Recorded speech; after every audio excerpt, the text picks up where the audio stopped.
ব্যবহারকারীদের জন্য সুখবর দিল সোশ্যাল মিডিয়া জায়ান্ট মেটা।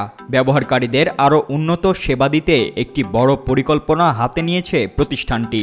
মেটা তার পরিকাঠামো আরও শক্তিশালী করতে এবং বিশ্বজুড়ে ডেটা ট্রাফিকের বিস্তার বাড়ানোর জন্য সমুদ্রে প্রায় 40,000 কিলোমিটার দৈর্ঘ্যে একটি কেবল স্থাপন করার পরিকল্পনা করেছে, যে প্রকল্পে প্রায় $10 বিলিয়ন বা 84,000 কোটি টাকা খরচ হবে বলে জানা গেছে।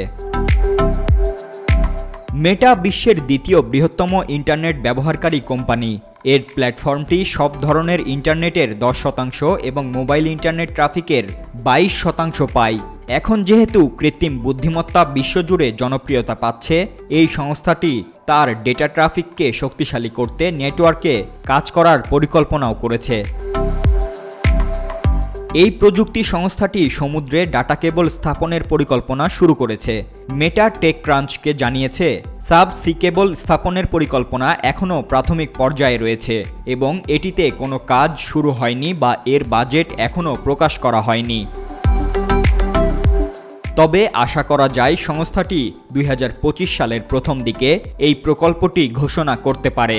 এতে কেবল স্থাপনের রুট, ধারণ ক্ষমতা ও বাজেট প্রকাশ করা হবে। তবে প্রাথমিক হিসাব করা হচ্ছে প্রায় $10 বিলিয়ন। নিউজ ডেস্ক, রূপালী বাংলাদেশ।